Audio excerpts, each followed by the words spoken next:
Welcome to the Coffee and Turner Syndrome podcast. My name is Brooke. Pour yourself your favorite cup of coffee and let's hop into today's episode. Hi guys, welcome back to the podcast. I am very excited. We have a special guest today and I'm excited to hear her story. So I will let her introduce herself. This is Lauren. Hi guys. Yeah, I am Lauren. Currently living in Austin, Texas. Just been in Austin for just about a year now. I'll be 36 next month. Living here with my husband, Ben, and I've been teaching second, third grade for the last 14 years now. And yeah. Awesome. Well, thank you so much for coming on. So to hop into your story, I know you told me a little bit about it. I'm really interested to hear the details. So you were diagnosed the summer before you started kindergarten? Yeah, from my understanding, the way I hear it from my mom is, yeah, she had taken me in for like my routine child 5-year checkup, kindergarten shots, all that business. And actually, two pretty crazy things happened that day leading up to my diagnosis. Two total God things. First of all, we get to the doctor's office and it was not my regular pediatrician who was there. He happened to be gone, and I ended up seeing a random on-call pediatrician. So yeah, that was the first thing. And then the second thing is my sister, who was about 2.5 at the time, tagged along, and under normal circumstances, she would have been at my grandma's. But yeah, my grandma ended up last minute not being able to babysit. So my mom ended up taking her with and walked into the office, and the pediatrician, who I had not seen before, was like, "So both these girls are yours?" And my mom's like, "Yeah, like one's turning 5 in a couple weeks and one's only 2.5. Yeah. Same dad? Yeah." And like just the size difference, she was off the charts in height and everything, and I was like not even on the charts in height and weight. And so she was like, "I'm gonna run a few tests if that's okay with you." So she had the pediatrician had the inkling and went from there. Wow. That's amazing. Oh man, that's a really good catch, because most people would not, I don't know. I would think, especially in situations where the office can be super busy, they have people waiting, so they try to keep on track with timing, and to take that moment and go, wait a second, that doesn't seem how we would expect it to be. Exactly. Like I said, had my sister not been there, she may not have had reason. If it was my regular pediatrician, obviously nothing probably would have been done, but yeah. Wow. So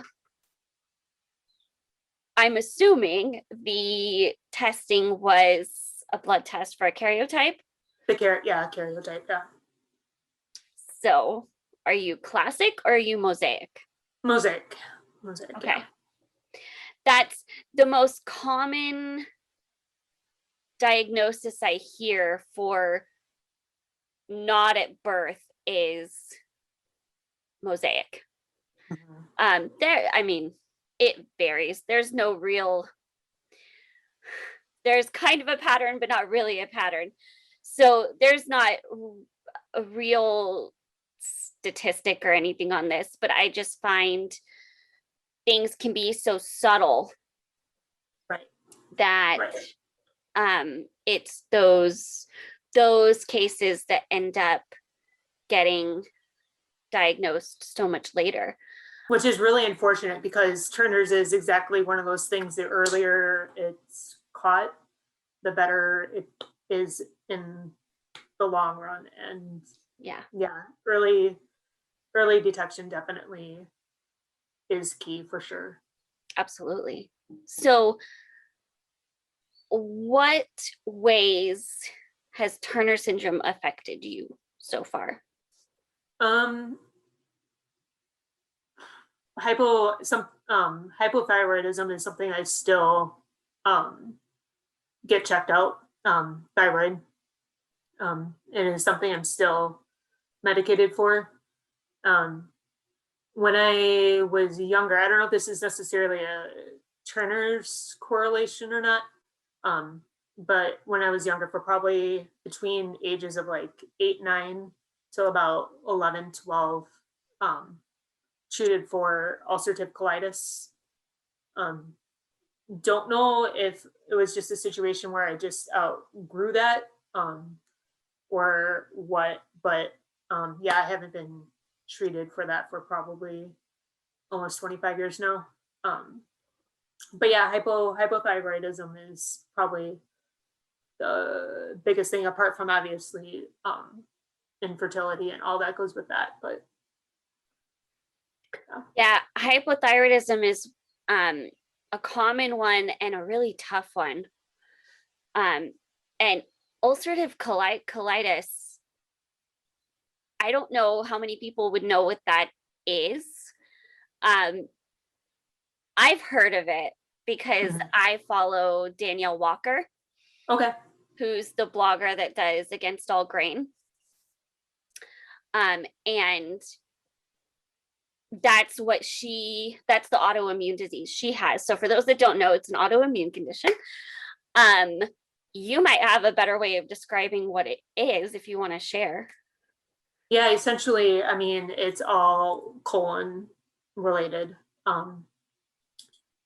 And I mean, they polyps in the colon will essentially are aggravated and go is what ultimately causes it.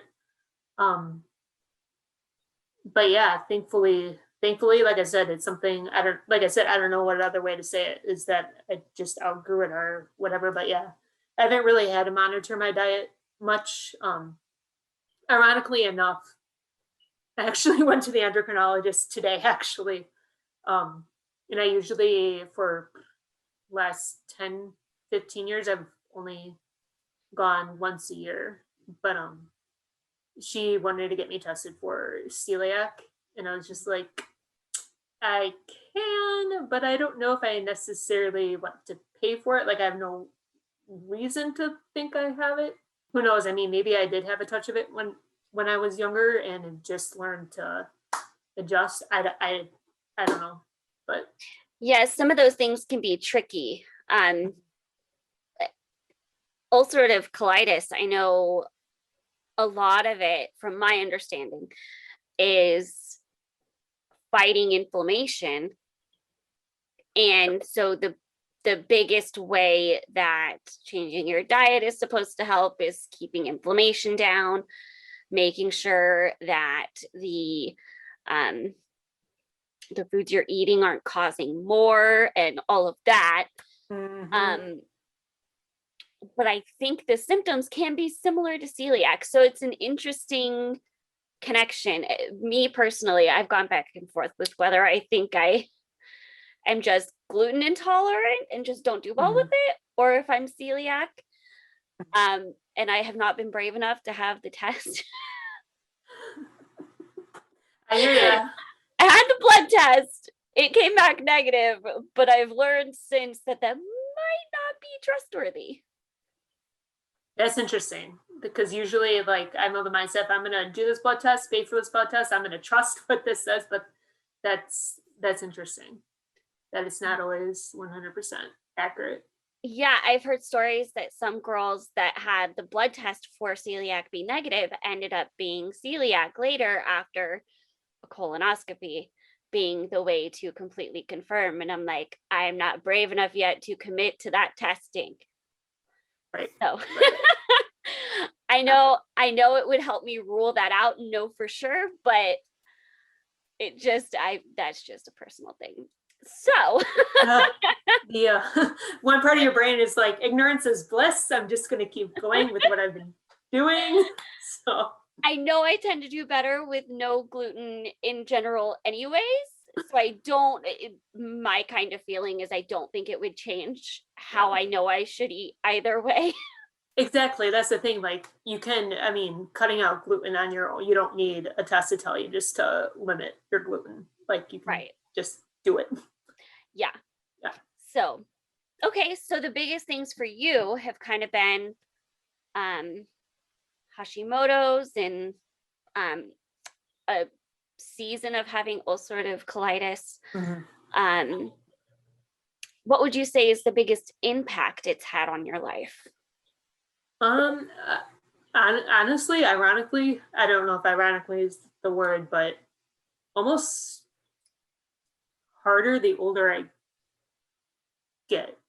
Hmm. Um, and I say that, I guess, because like as a kid, like I went pretty much my entire childhood with it not really being talked about. Like, friends really didn't know. Like, family obviously did, but like, I mean, I just went through school, high school, and even mostly college, just on doing my thing. Wasn't really until I got married that it really became a thing, just because the whole infertility aspect of it, Mm. um, which you can't, there's no medicine for that. Unfortunately, no. But yeah, but so yeah, just living that in and day out. Um, I mean, even part of it too, it's easy as a kid because no one else around you is getting married, having kids, and doing the parent thing. But as you get older, obviously that changes, and that, especially as a teacher, when that is all you deal with, Yeah. is families and kids, and yeah. Yeah, I can imagine that would be an environment in some ways helpful, in some ways not helpful. Is a definite catch 22, and something I didn't really put a whole lot of thought into, or I guess didn't really think about would be an issue as I was like in high school deciding what my next step was going to be and stuff. Yeah. But yeah, it is, it there are days. Yeah, I can imagine. I know, I feel like the biggest impact Turner's has on most of us, even those with, significant physical health impacts, is the mental navigation of all of it is almost more of an impact and affects you greater than just dealing with and keeping up with the physical stuff. Right. Yeah, it's, yeah, like I said, and like I was saying, like, if for whatever reason the older I get, almost the harder the mental aspect is. Um, but and that's just something that's never going to go away, because if it's unfortunately is something that you just have to learn to deal with, find your support system, and yeah, go from there. Yeah. But Yeah, and kind of that's where knowing yourself really well comes in helpful, where you can say, okay, this is a time period, this thing or this season I know I can't handle by myself. And so I know I need somebody to go to, or I need coping mechanisms on hand, good tools to make sure that I can get through it. right. Yeah, it's definitely ongoing thing, because just when you get through the season of all your friends having kids, then all your nieces and nephews are going to start having kids, and Yeah. it's yeah, it's just, yeah, and then all yeah, but one day at a time, and those turn into weeks and months and years, and God's got it. Yes. especially with how I feel like things are constantly changing. That's kind of, I think that was my biggest lesson from 2020. If I had Mhm. not been working on learning that lesson prior to then, that kind of threw it on home. Right. Right. So, is there anything that you have found has been your best tool or your best resource in those moments where it's difficult?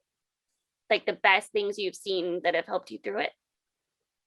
I think honestly, I think just recognizing it and just not masking it. Like if you're having a day, you're having a day. Like don't try to hide it, I guess, or fake it till you make it, because fake it till you make it does work from time to time, but you can only do that for so long.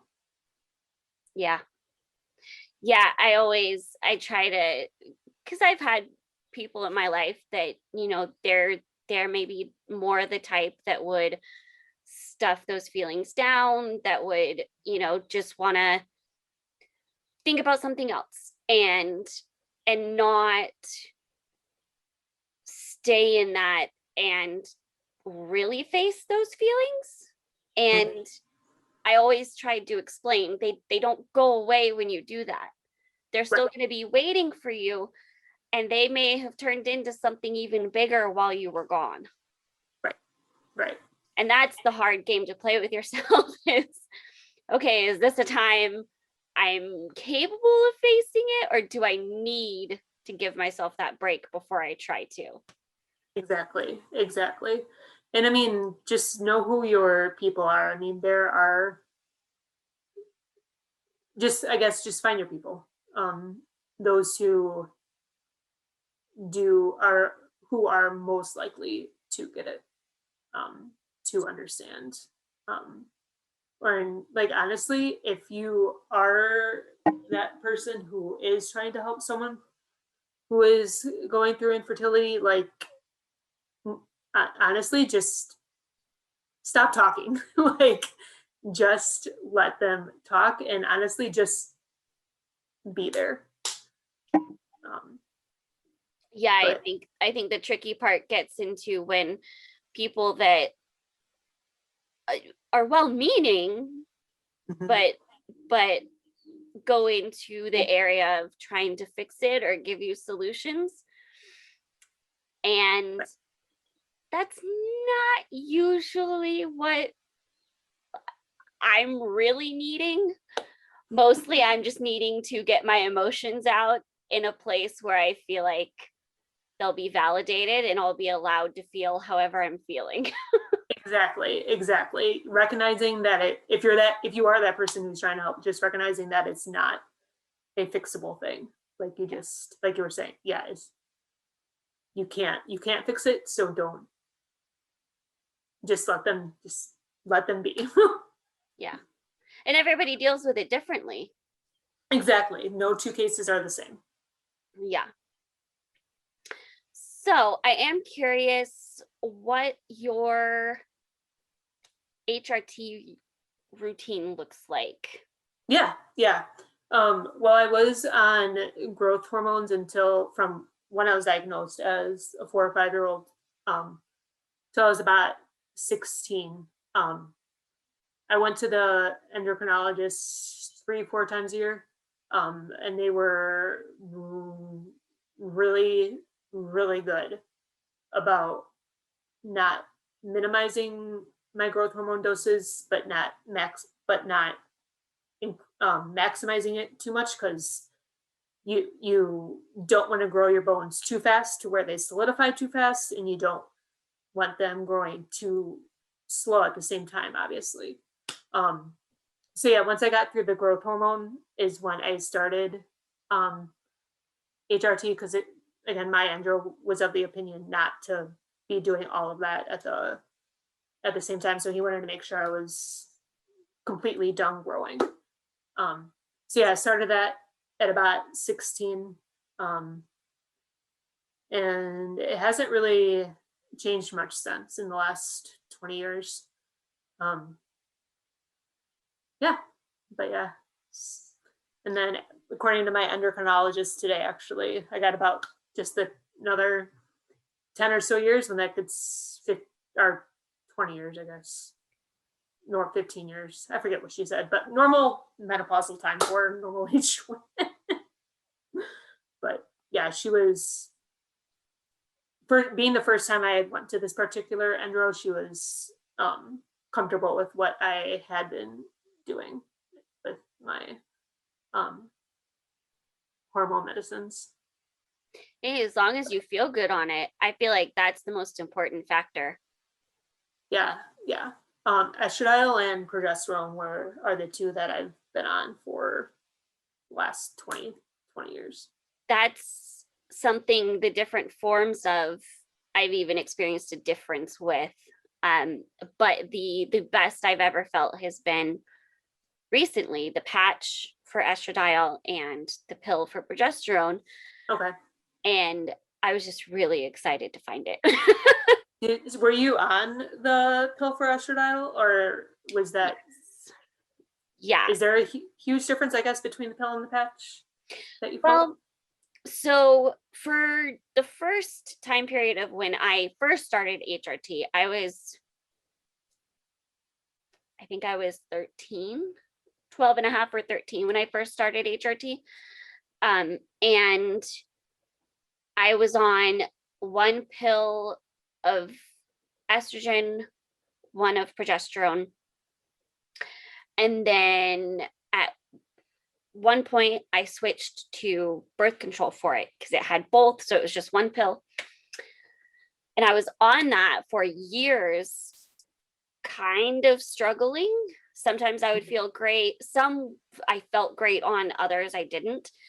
And then my most recent endocrinologist I've been seeing was worried that the estrogen was not making it to my bones. Okay, interesting. By taking it in a pill form. And I actually ended up finding out that because it doesn't have, so when you do a patch and it's just transdermal, you bypass the liver. So you are getting the full amount of estrogen available instead of whatever your liver would filter out. So, or it going all the way through your bloodstream to make it. And so not as much actually making it was an eye-opening thing for me because I had never thought there would be a difference. Mm-hmm. So that is interesting. Like my endro today, like asked if I was the patch or a pill, and I didn't even like consider the patch to even be an option. But that's interesting. Yeah, this was the second time I had tried the patch. The first time did not go as well for me. Okay. I think it was a different patch. I think it might have been a different dose. And I tend to think it wasn't a big enough dose for me. Right. I think the trick with the patch is to just make sure you have the dosage dialed in right. Because I think there is a greater risk of it being too low of a dose. Sure. With what manufacturers are making, with the dosages that are available, I think it's a greater risk of not getting enough. Or not having the correct dosage versus a pill, you immediately know there's any dosage you could need available. Okay. So at least that's my experience. No, that is interesting. Things you learn. I've been learning a lot. I've been, Turner for sure. does nothing if throw you lots of life lessons. No, yeah, for sure. For sure. Yeah. So what would you say in that regard is the biggest thing you feel like having Turner syndrome has taught you? I guess a couple things. For I guess one thing is that I guess just as you go through your day-to-day, just recognizing that you never know what people are dealing with. You just don't know. And so just constantly having that grace-filled mindset as you deal with people, because like I said, you just don't know. The other thing it, to I guess piggyback on that is at the end of the day, everyone has something that they're dealing with. So yeah, just keeping that in the back of your mind, I guess. Yeah. But yeah, and I guess also like being a teacher, I guess going with that is as you deal with like as a teacher, just you don't know what those kids are. You don't always know what those kids are dealing with either. Yeah. And as you navigate them to the next step, just having that, like I said, grace-filled mindset as you maximize their potential. Yeah. But Yeah. I love that application of, looking at kids as far as, what your approach and expectations are for them. I'm a huge psychology and mental health person.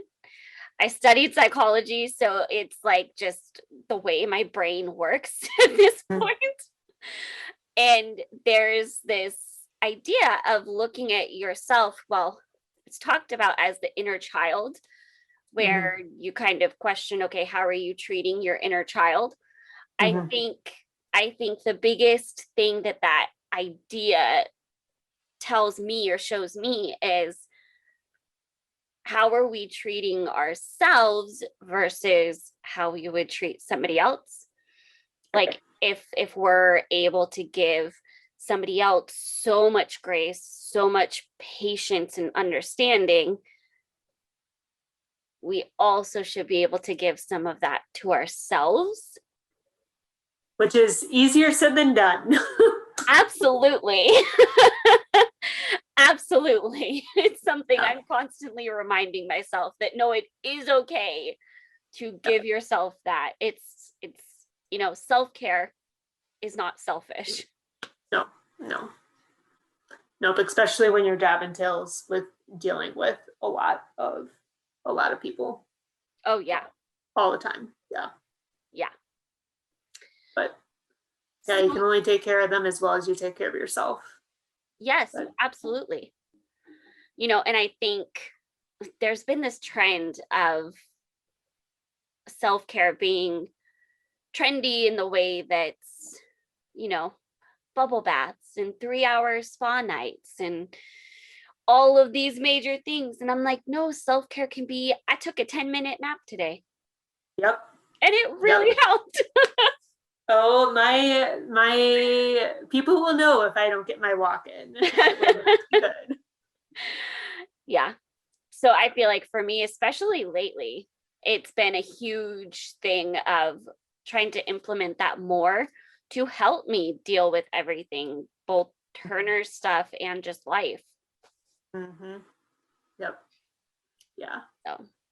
And I think with that though too is just if you do know someone going through infertility, like just at the same time, like you also just need to practice grace and just because it's one of those things where you could be completely fine 1 minute and just not the next. Like it comes in waves. Oh yeah. And even the same situations can feel different on different days. Yep. We've been, me and my husband have been fighting through trying to foster to adopt. And our journey has not been the normal one. Ours has not been a typical journey. It's been really long and difficult. And I've had to recognize lately that there are different ways I feel about different things than when we first started this. Yep. And that's okay. It's okay to change. It's okay to be honest about those things. Yep. So. Yep. Yeah, that's exactly it. Yeah, the way you felt about it 2 years ago, the way you felt about it yesterday is Like it's a constantly evolving process. Yeah. So I've also heard you mention your faith a couple of times, and I'm curious how you feel like your faith has helped you or impacted your journey with Turner syndrome. I mean, if I'm going to be completely honest, it's not easy. Like I mean, at the end of the day, like I know, like, does God provide through families? Absolutely. That's just not going to be how He provides in our case, which is fine. Do we know how He's going to be with us, manifest, like providing in 30 years? No. What are our, how do we know what our holidays and things are going to look like in like 30 years? No. But that's okay. God's seen us up to this point, and He always gives you the people you need when you need them. Is what it boils down to. There's a lot of stubbornness in me where I don't want to hear things that I know. Like anytime you hear like, with God all things are possible, or things like that, where I'm like, well, let me tell you something where it's not like but again, all that comes from our stubborn, sinful side. And just because He says no to kids and having our own family does not mean He won't say yes to something better. What that better is, maybe I'm too stubborn to see it manifesting itself already. I don't know. But that, I mean, sin stinks.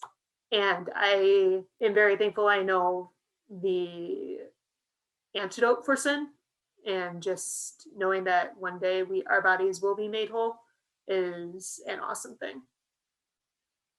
Yes. I love that reminder of I'm not going to have Turner syndrome in heaven. Right.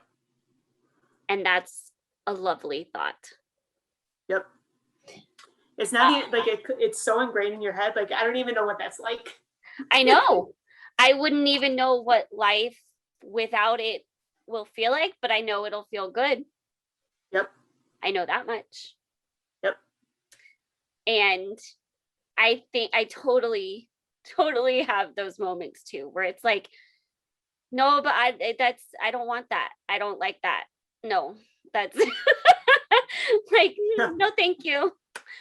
But I've had to have my little moments of talking to myself and going, okay, look, you can have your moment. You can, you can feel all of that and get it out. And then, you can go back to, okay, I know God is this. I know God is that. I know what He has in store for it. Even if it's not what I want, it'll be for whatever situation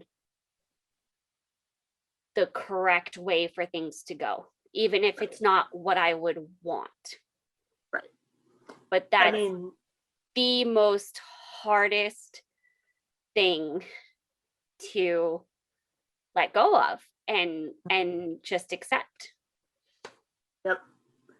It's a very hard thing to let go of.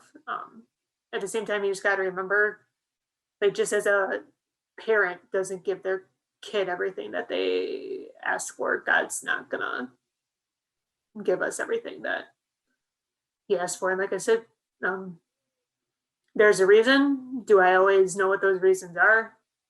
No, but just trusting God's plan and just going from there. I really love paying attention to the themes every year for Turner Syndrome Awareness Month. I think they're really fun. Mm-hmm. This year's was Turner's Strong. I think this is along the lines of what we've been talking about. Curious what does that bring up for you? What does Turner's Strong look like for you? I think it definitely has made me stronger. Again, I kind of alluded to this earlier, but just in just awareness to what other people are going through, or not being quick to assume just because everything seems to be going hunky-dory that most likely it's not. And I think just recognizing that not expecting people to understand has also made me stronger, I guess, because I think it's unfair to expect people to understand, because it is such a unique position to be in. And once you let that go, I think that's huge. That's a good point to make, that from our perspective, what we go through is hard, and the way we can give grace and patience to those around us is remembering that this is not going to be something simple to understand. Right. And right. So there's going to be bumps in the road. There's going to be times where people make comments that are not perfect or helpful. So I've been there. Though they may have the best intentions, that is going to happen, even for the people that may be super close to you. Yep. And I get where the forgiveness is also a necessity. Jesus himself said, Father, forgive them. They know not what they do. They know not what they say. So what would you say is the biggest aspect of Turner's you would like to see more research done on, or get a better understanding of? Probably, honestly, early detection. I think is key. And I know, obviously, finding the cause is going to be next to impossible. And that's just not even really an option. But just hoping that doctors are more enlightened to be able to recognize it earlier, which I think they are getting better at. But at the same time, recognizing that each case is so unique. So do not automatically write that baby, who may not even be born yet, off as to they won't be able to do this or that. Like, you don't know, and it's not our place to confine that little girl into a box, because again, each case is mega unique. So true. Well, thank you so much for coming on and chatting and sharing your story. Is there anything that we haven't touched on that you wanted to share? No, I've had a blast. I think this was good. This was cool. This was so fun getting to talk to you. I'm so glad you reached out. For sure. No, I'm excited. I haven't done anything like this before, so it was good. It was so great having you on. So thank you so much. And I hope you have a wonderful rest of the day. You too. Have a good week. Thank you. You too. Bye-bye. Okay. Bye. Bye.